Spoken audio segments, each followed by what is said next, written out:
네, 이번 시간은 수목 해충학 중에 수목을 방지하는 방법, 그 중에서도 화학적인 방제법에 대해서 학습을 해보겠습니다. 자, 수목 해충을 화학적으로 방제하는 방법. 그러니까 결국은 살충제를 쓰는 거겠죠, 그렇죠? 네, 그래서 화학적 방제법에는 살충제가 있는데 이 살충제를 먼저 어떻게 분류하는지를 학습을 해보겠습니다. 우선 이 살충제는요, 이 성분에 따라서 분류할 때 첫 번째 무기성 살충제로 분류하고요. 두 번째로는 유기성 살충제로 분류합니다. 유기성과 무기성으로 분류하는 게 성분에 따른 분류인데요. 먼저 무기성 살충제는 무기황제와 비소제, 그 다음에 불소제 등 무기화합물이 주성분이 되는 이런 것들을 무기성 살충제라고 하는데요. 현재는 이 독성에 문제가 있기 때문에 현재는 대부분 사용이 금지되어 있다. 그래서 요즘은 이 무기성 살충제를 쓰지 않습니다. 네. 자, 두 번째 유기성 살충제는요.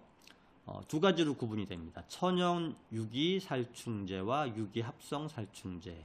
첫 번째로 천연 유기 살충제는 천연 재료를 가지고 만드는 거거든요. 그래서 제충국, 피레트린이라고 하고요. 담배 성분, 니코틴, 그 다음에 콩과 테리스, 로테논이라고 합니다. 이런 것들은 천연 유기 살충제에 해당이 되고요.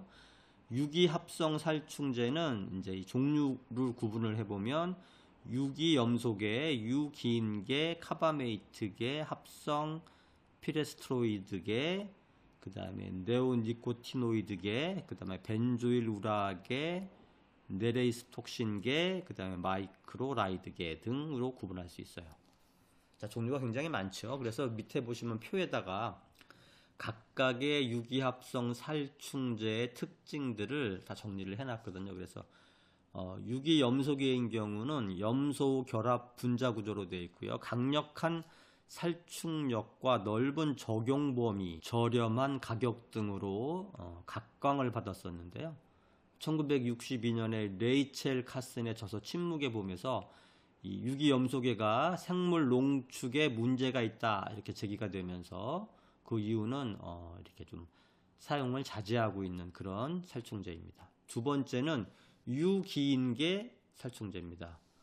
자, 유기인계는 인을 중심으로 산소와 황이 결합된 이런 살충제인데요.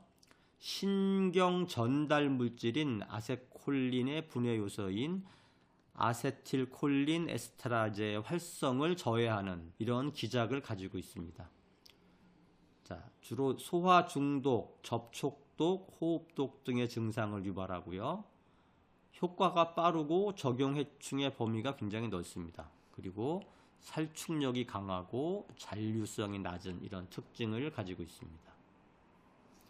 그 다음 카바메이트계는요.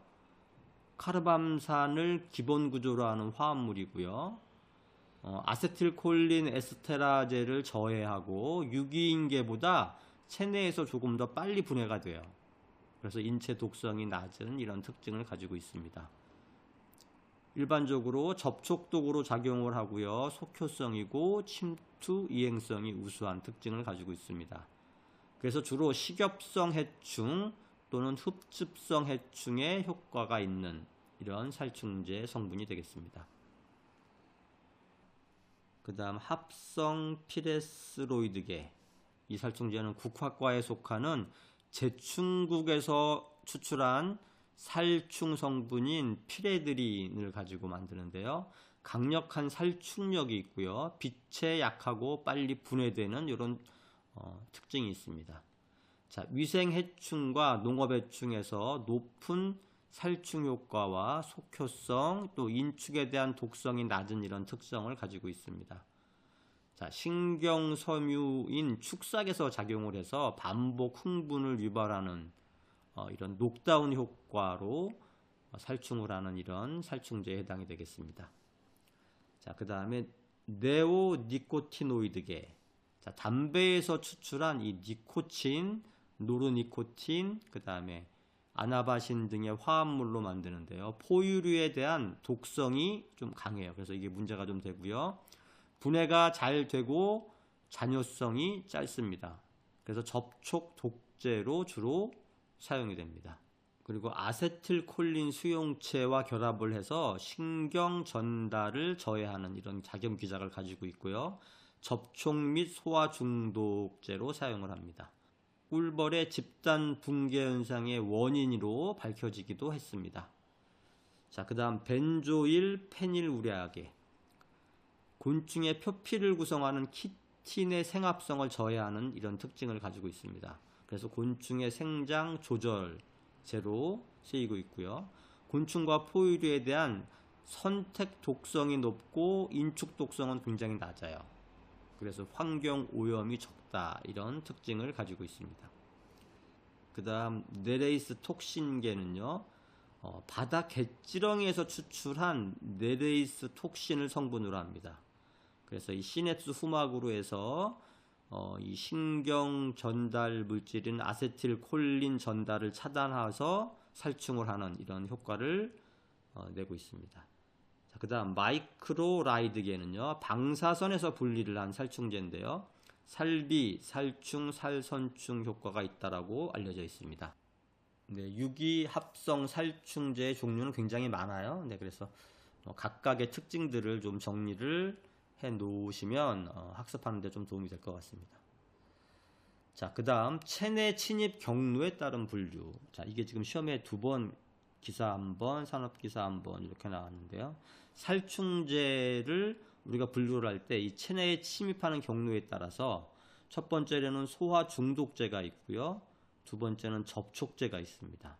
세 번째는 훈증제, 네 번째는 침투성 살충제, 다섯 번째 유인제, 여섯 번째 기피제, 마지막으로 화학 불임제 등이 있는데요.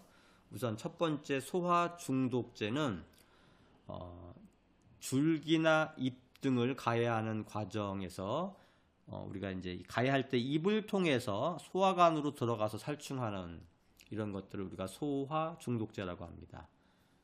여기에 종류에는 유기인계 살충제가 여기 포함되고요. 그 다음에 삐티제, 저작형 잎틀, 이렇게 씹어먹는 잎틀을 가진 해충에 효과적인 이런 소화 중독제가 되겠습니다. 두 번째 접촉제는요, 약제를 접촉을 시켜서 기공이나 체표면을 통해서 침투된 약제가 살충 효과를 내는 거거든요. 자, 여기에는 유기염소계, 유기인계도 있고요. 그 다음에 카바마이트계, 합성 피레스로이드계 등이 접촉제에 해당이 됩니다. 그럼 세 번째 훈증제는요, 가스 상태의 액체가 해충의 이 기문을 통해서 체내에 침투해서 살충하는 겁니다. 그래서 이 훈증제의 종류는 제일 유명한 게 이거죠. 메틸브로마이드, 또 포스핀, EDN, 메탐소듐, 그 다음 디메틸 디설파이드, 이런 것들은 훈증 형태의 살충제가 되겠습니다. 그 다음 침투성 살충제는요, 뿌리나 잎, 줄기 등의 약재를 침투시킨 다음에 전체로 이행을 시켜서 살충을 하는 이런 성분의 살충제를 의미합니다. 그 다음에 유인제는 해충을 유인하기 위해서 사용하는데요, 주로 에탄올, 테르펜, 메틸 유게놀 등의 휘발성 물질이 주로 사용이 되고요. 그 다음에 성페로몬, 지파페로몬도 이용이 되고 있습니다. 자, 그 다음에 기피제로는 새충이 이제 기피하는 요 냄새가 나는 이 나프탈렌을 이용하는 방법이 있고요. 화학 불임의 특성을 가지고 있는 이런 살충제도 있습니다. 그래서 총 7가지죠. 7가지의 체내 침입 경로에 따른 분류를 한번 정리를 해봤습니다. 네, 그 다음 세 번째, 이 작용 기작에 따른 분류를 한번 해보겠습니다. 살충제의 작용 기작에 따른 분류는 크게 3가지로 나눌 수 있는데요. 신경계에 관여하는 살충작용, 그 다음에 에너지 대사에 관여하는 살충작용, 그 다음에 성장 조절에 관여하는 살충작용. 자, 신경을 마비시켜서 살충제 효과를 내는 게 있고요. 그 다음에 에너지 대사를 못하게 만들어서 살충을 하는 이런 방법이 있고요. 그 다음에 크지 못하게 성장을 조절을 해서 관여하는 살충작용, 이렇게 크게 보면 3가지로 구분을 해볼 수 있습니다. 자, 먼저 첫 번째 이 신경계에 관여하는 살충 작용은 이것도 이제 구분을 세 가지로 해볼 수 있는데요. 아세틸콜린 에스테라이제 분여제의 활성을 저해하는 방법이 있고요. 그 다음에 축삭 전달을 저해하는 방법, 시냅스 후막의 신경 전달 물질 수용체를 저해하는 방법, 이렇게 이 세 가지의 형태로 신경계에 관여할 수 있습니다. 자, 우리가 신경세포가 일반적으로 이 세포체, 축삭, 수상돌기 이런 성분으로 구성이 되어 있거든요. 그래서 이 각각의 기능에 방해를 해서 결국은 살충작용을 이루어내는 이런 방법입니다. 자, 먼저 ACHE가 이게 아세틸콜린 에스테라제거든요. 그래서 아세틸콜린 에스테라제의 활성을 저해하는 방법은 콜린과 초산으로 분해하는 것을 방해하게 되면 신경에 교란이 생기거든요. 그래서 이제 이러한 작용으로 살충작용을 내는 이러한 성분이고요. 주로 유기인계와 카바메이트계가 여기에 속합니다. 그 다음 두 번째, 그 신경세포의 축삭 부분에 전달을 저해하는 방법으로 나트륨 이온 통로 조절로 과다한 신경자극이 전달되기 때문에 경련과 마비가 일어나서 살충의 효과를 낼 수 있는 이런 것들은요, 유기염소계와 피레트린계가 해당이 됩니다. 그 다음에 세 번째로 시냅스 후막의 신경 전달 물질 수용체를 저해하는 방법이고요.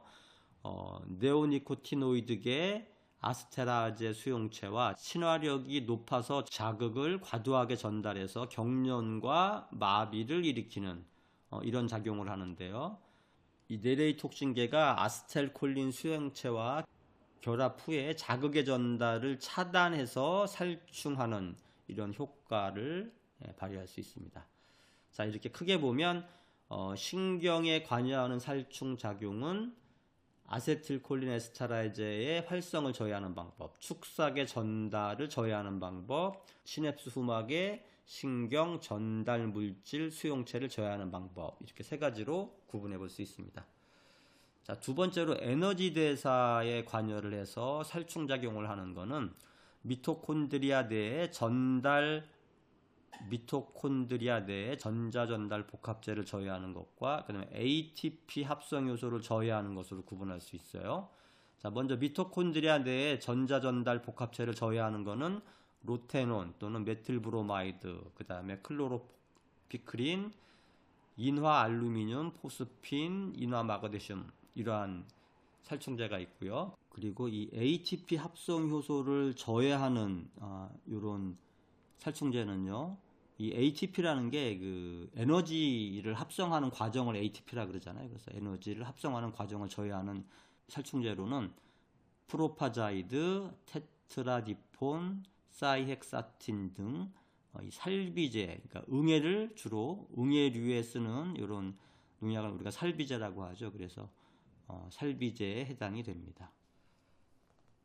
성장 조절에 관여하는 살충작용으로는 먼저 키틴 합성 저해제, 이거 합성이죠, 합성. 네, 키틴 합성 저해제, 그 다음에 곤충 호르몬 기능 교란 물질 등이 있을 수 있는데, 먼저 키틴 합성 저해제는 잣나무별 납작이벌은 벤조일 우레아계 그 살충제와 그 다음에 솔껍질 깍지벌레는 부프로페진 등이 사용이 되고요. 곤충 호르몬 기능의 교란 물질로는 먼저 유약 호르몬을 분비를 저해하는 것은 메토프렌, 그 다음에 가루이 방제에는 페녹시카브, 피리프록시펜 등의 살충제를 사용해서 방제를 할 수 있습니다.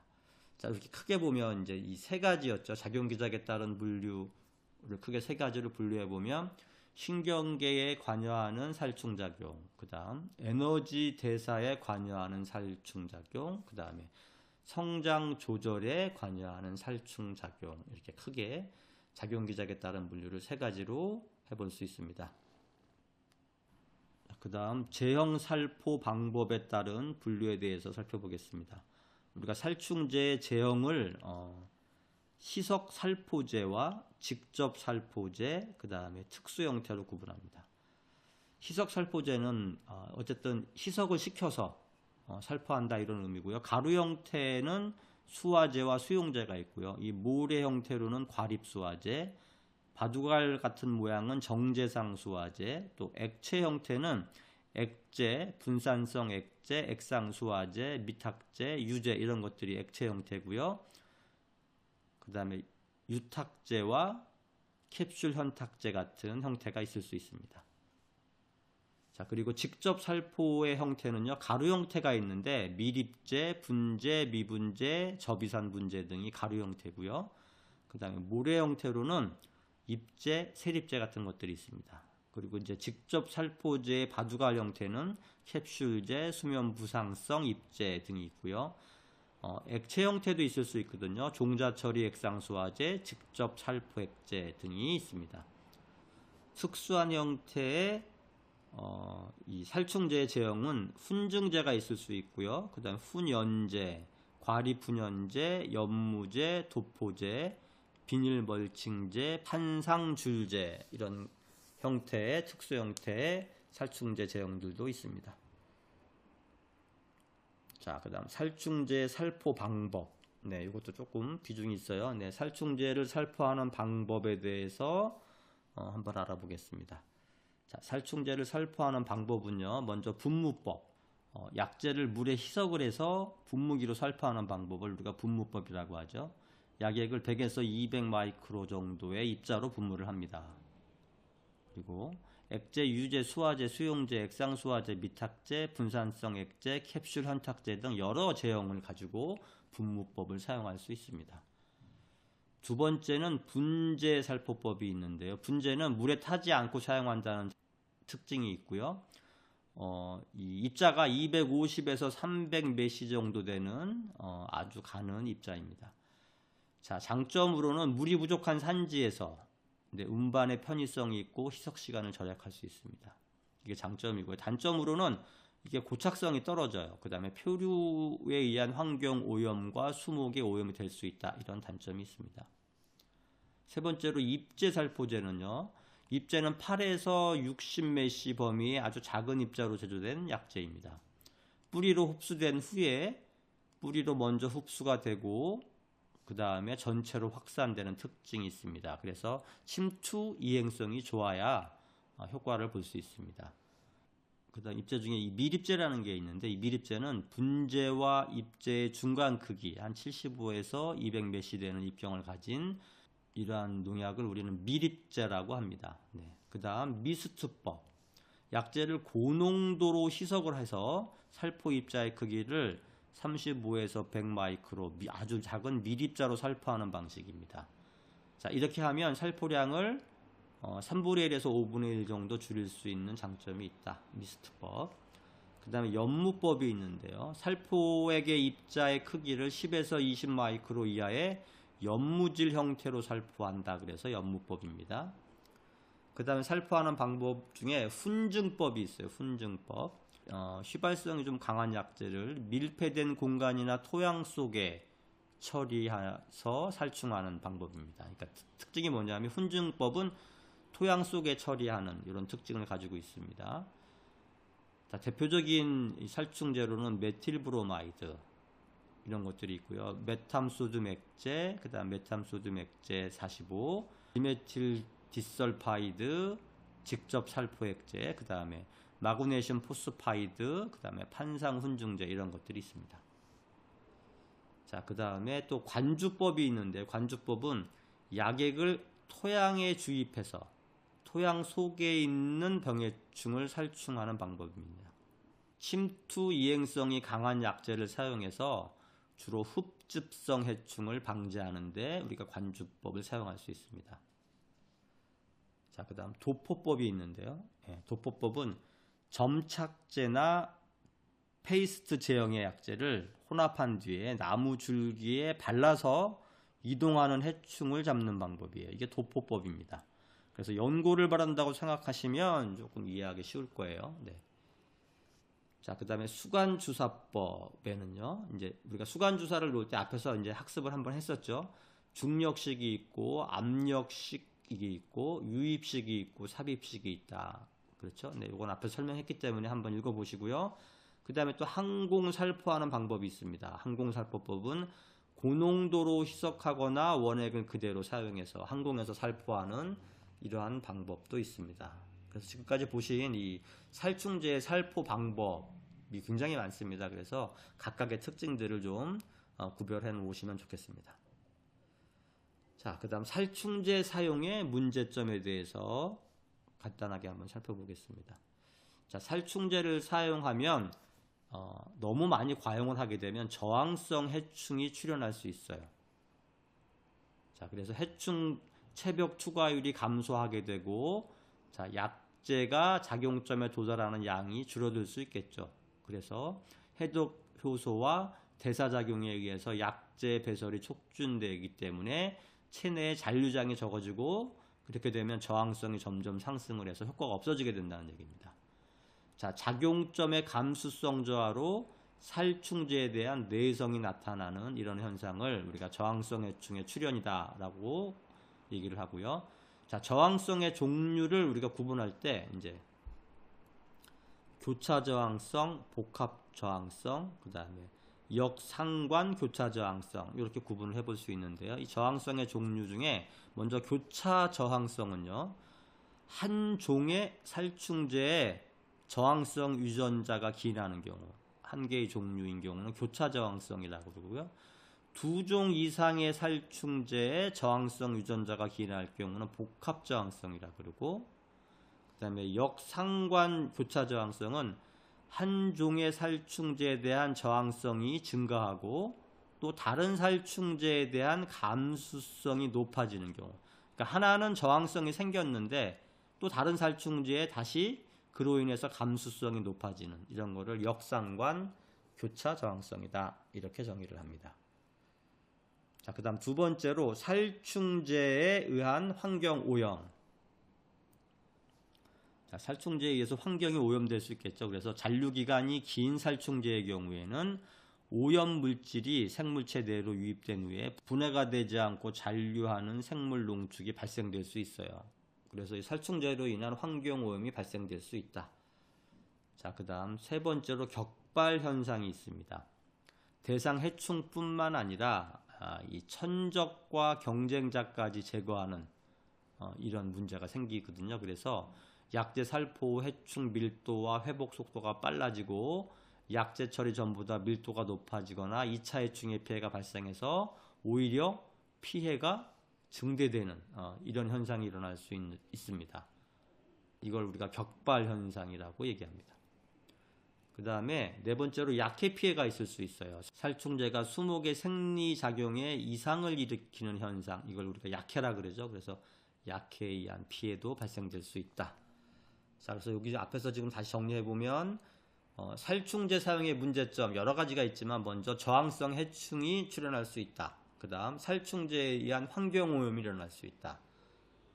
그 다음 천적과 경쟁자까지 제거하는 격발 현상이 일어날 수 있다. 그리고 수목의 생리작용을 일으키는 약해의 피해가 발생될 수 있다. 이렇게 크게 보면 네 가지 정도로 정리할 수 있겠습니다.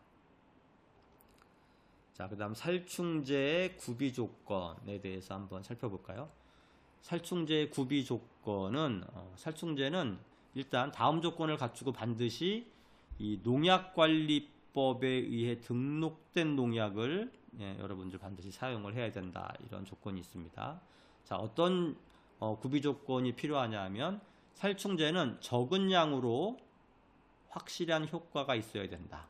그러니까 적은 양으로도 효과를 발휘할 수 있어야 한다. 두 번째는 대상 수목과 인축에 안전해야 한다. 당연하겠죠. 네. 세 번째는 물리성이 양호하고 품질이 균일해야 한다. 네 번째는 다른 약제와 혼용이 가능해야 된다. 다섯 번째는 저렴하고 사용이 간편해야 된다. 그리고 장기간 보관이 가능해야 한다. 마지막으로 대량 생산이 가능해야 된다. 이런 것들이 살충제의 구비 조건이 되겠습니다.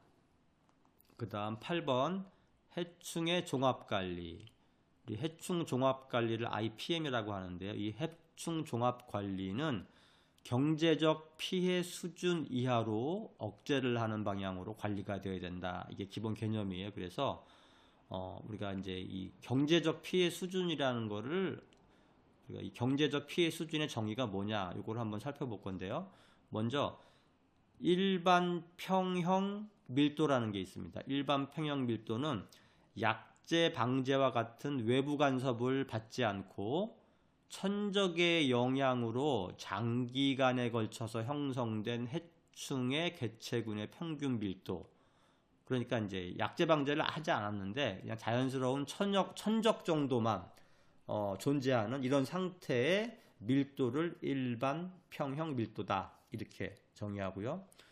그 다음 경제적 피해 수준은요, 해충에 의한 피해액과 해충으로 인한 피해액과 방제비가 같아지는 수준, 이게 같아지는 수준의 밀도로 경제적 손실을 나타내는 최저 밀도다.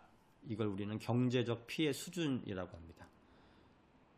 자, 그 다음에 세 번째로 경제적 피해 허용 수준은요, 해충의 밀도가 경제적 피해 수준에 도달하는 것을 억제하기 위해서, 이 피해 수준에 도달하는 것을 억제하기 위해서 방제 수단을 써야 하는 수준의 밀도. 자, 이제 지금쯤은 이제 우리가 방제를 해야 된다. 이런 밀도 수준을 우리가 경제적 피해 허용 수준이라고 합니다. 네, 그래서 여기에서의 포인트는요, 이 해충 종합 관리는 경제적 피해 수준 이하로 관리를 해야 된다. 여기 2번 항목이죠. 이 경제적 피해 수준 이하로 관리하는 게 굉장히 중요하다. 자, 이 부분이 가장 중요한 핵심이 되겠습니다.